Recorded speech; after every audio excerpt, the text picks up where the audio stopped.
My name is Rachel and I'm going to tell you a story about the Little Red Riding Hood. Once upon a time, in the middle of a thick forest, stood a small cottage, the home of a pretty little girl known to everyone as Little Red Riding Hood. One day, her father waved her goodbye at the garden gate and he says, "Grandma is ill. Take her this basket of cakes, but be careful. Keep to the path through the wood and don't ever stop. That way, you will come to no harm." Little Red Riding Hood waved goodbye to her father and ran off. "Don't worry," she said. "I'll run all the way to Grandma's without stopping." Full of good intentions, the little girl made her way through the wood, but she was soon to forget her father's wise word. "Ooh, what lovely strawberries! And it was so red!" Laying her basket on the ground, Little Red Riding Hood bent over the strawberry ones. They're nice and ripe and so big, yummy, delicious. And just another one, and one more. This is the last one. Well, this one, The red fruit peeped invitingly through the leaves in the grassy glade. The Little Red Riding Hood ran back and forth, popping strawberries into her mouth. Suddenly, she remembered her father, her promise, Grandma, and the basket, and hurried back towards the path. The basket was still in the grass, and humming to herself, Little Red Riding Hood walked on. The wood became thicker, and suddenly a yellow butterfly fluttered down through the trees. Little Red Riding Hood started to chase the butterfly. I'll catch you, she called. Suddenly she saw some large daisies in the grass. "Oh, how sweet," she exclaimed, and thinking of Grandma, she picked a large bunch of flowers, and in the meantime, two wicked eyes were spying on her from behind a tree. A strange rustling in the woods made Little Red Riding Hood's heart pump. Now quite afraid, she said to herself, "I must find the path and run away from here."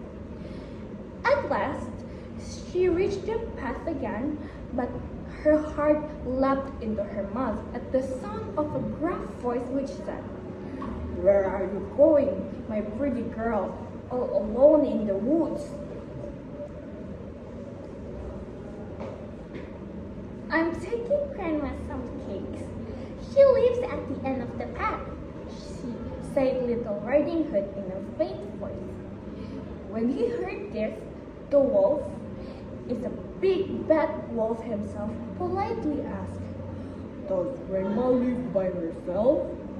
"Oh yes," replied Little Red Riding Hood, "and he never opens the door to strangers." "Goodbye. Perhaps we'll meet again," replied the wolf. Then he loped away, thinking to himself, "I'll gobble the grandfather first, then lie in the wait for the grandchild." At last, the cottage came in sight. "Knock, knock," the wolf rapped on the door. "Who's there?" cried Grandma from her bed. "It's me, Little Red Riding Hood.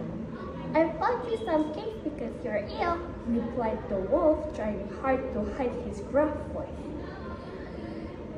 "Leave the cottage and come in," said Grandma, unaware of anything amiss, till a horrible shadow appeared on the wall.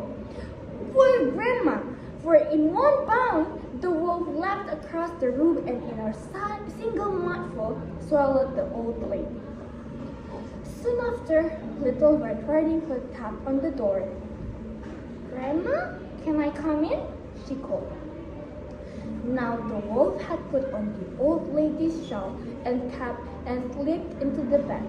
Trying to imitate Grandma's quavering little voice, he replied, "Open the latch and come in." "What a deep voice you have," said the little girl in surprise. "It's for the butler to greet you with," said the wolf. "Goodness, what a big eyes you have, the better to see you with. And what a big hands you have, exclaimed Little Red Riding Hood, stepping over the back. The better to hug you with, said the wolf.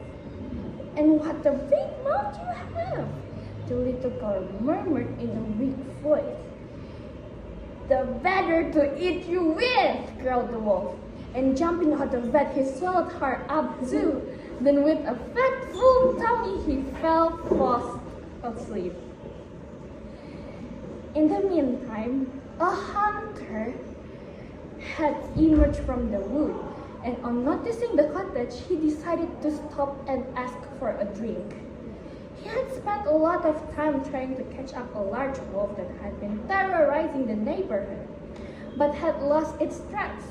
The hunter could hear a strange whistling sound. It seemed to be coming from inside the cottage. He peered through the window and saw the large wolf himself with a fat, full tummy, snoring away in Grandma's bed. The wolf! He won't get away this time.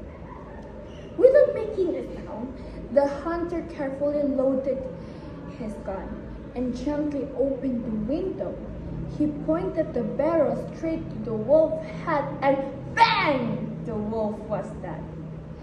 Got you at last, shouted the hunter in glee. You'll never frighten anyone again.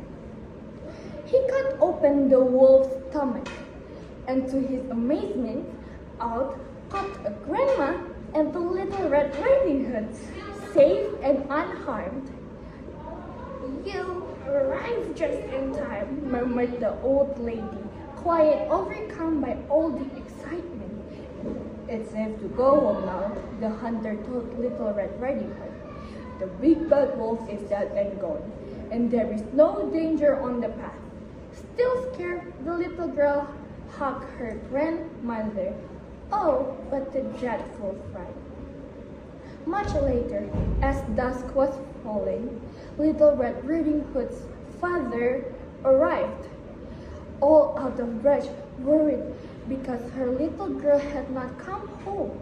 And when he saw Little Red Riding Hood safe and sound, he just burst into tears of joy.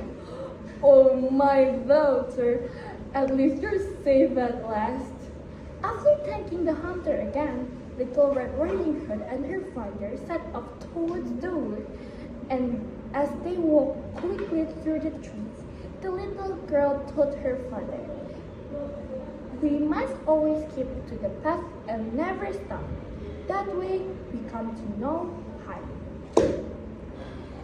And that's it, the story of Little Red Riding Hood.